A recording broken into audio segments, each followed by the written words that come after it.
How's it going, everyone? I'm Adam Molina. I can't be the only one who wants truly wireless earbuds to be a thing. The general consensus is that they're just not yet good enough to replace your favorite Bluetooth pair of buds or even your favorite wired ones. We've already taken a look at the Verve ones by Motorola, and you can bet we're going to check out the new Apple AirPods when we get our hands on them.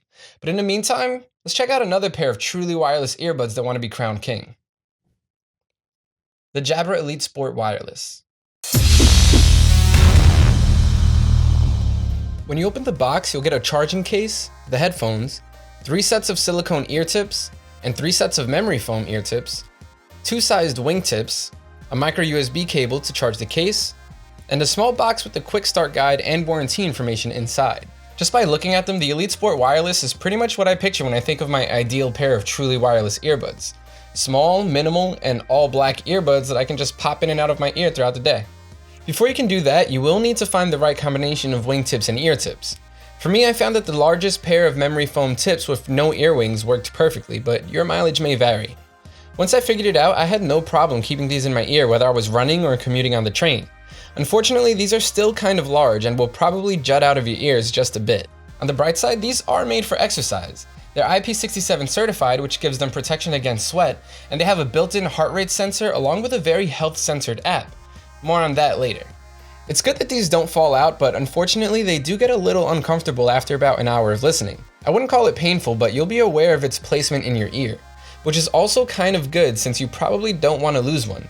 Speaking of which, the charging case has a little bit of a pop to it when you're opening it, and the first time opening the case I almost lost an earbud. It swung open and sent the right earbud flying under my seat on the train. Just a fair warning so you don't go opening the case near a sewer. So this is the section of the review where the truly wireless part of the earbuds gets put to the test. The audio signal has to go from a source device to one of the earbuds, from that earbud to the other earbud, and then they have to play at the same time with no skips or delays. It's hard to even say, let alone do, but somehow Jabra got it done. In 3 days of constant testing, I've only had 2 quick stutters during playback. I counted. Otherwise, these played back perfectly. The only major issue I had was once on the second day when the left earbud just gave out for some reason and I had to put them back in the case and let them reset. Since then, I've been on the lookout for it to happen again and it hasn't. So one of my favorite features has to be the pass-through option, which uses the microphones to let you hear what's going on around you. This is perfect for if you need to hear what the train conductor is saying or if you need to order your Starbucks but don't want to take your earbuds out, which I did the other day and the lady looked at me like I was crazy, but you can do it.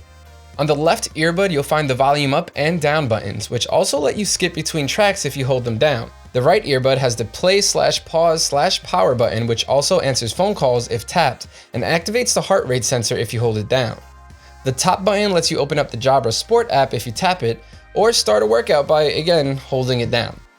The app itself isn't as user-friendly as my main fitness app, but it does provide way more information, especially when paired with the heart rate sensor in the earbud. Like some of their other products, you can get workout tips and training advice from a virtual assistant that plays right in your ear. It'll even rate your workout depending on how hard or easy it was for you, which it knows by your heart rate. It can be both useful and embarrassing, depending on how your workout was. There's also a pretty handy feature to find my headphones, which will cause them to emit a high-pitched sound so you can easily locate them as long as you are within range. I wish I would have known this on the train. Like most truly wireless earbuds, the battery life on these isn't great, at only about 2 hours, but they do come with a charging case that lets you charge it 2 more times, which gives you a total listening time of around 9 hours. If you don't have the time to let them charge completely, they also have a quick charge feature, which will give you about an hour of listening time and only 15 minutes in the case.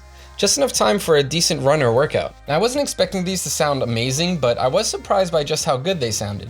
Soundstage is obviously not that great, but as far as sound quality goes, they're not that much worse than any other pair of fitness buds. Now I should clarify, these don't sound bad at all if you're using them for fitness. If you're looking to use them for casual use to enjoy your music, you might not be too impressed. I usually expect a higher emphasis on the bass and workout earbuds, and the Elite Sport didn't let me down.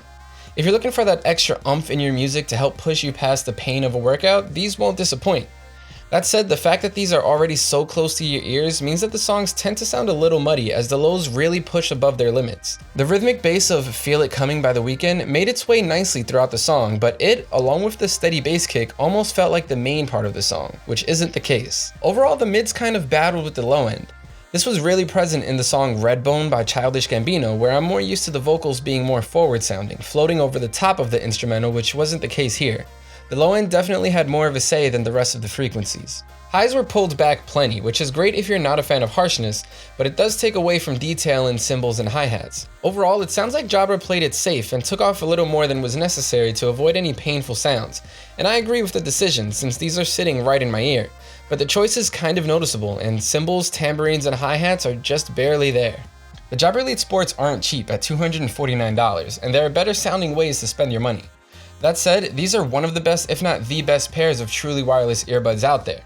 They have a pretty accurate heart rate sensor that when paired with the app lets you track pretty much anything, and the connection rarely if ever drops out, which is a huge accomplishment in my opinion. They are quite a bit more expensive than the Apple AirPods, but they also have way more features, and let's be honest, they look way better.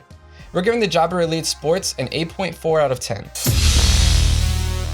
That's pretty much it for our review of the Jabra Elite Sports. Thanks for watching.